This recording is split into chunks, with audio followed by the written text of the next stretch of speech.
আমরা বাড়ি ভাড়া করার জন্য থাকার কথা ছিল মদিনাতে। আজকে আমরা প্রেস ক্লাবে কেন আজকে প্রেস ক্লাবে থেকে এই রমজানের মধ্যে এই আন্দোলন আমরা করতে হবে? আপনাদেরকে চোখ নাই? আপনারা কি নিউজগুলো দেখছেন না? আপনারা কি পত্রিকার খবর পাচ্ছেন না?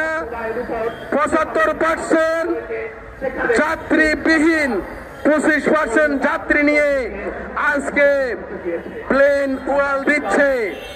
এটা কেন হচ্ছে? কি কারণে হচ্ছে? কি হলে এটার সমাধান? এটা খুঁজে বের করতে হবে।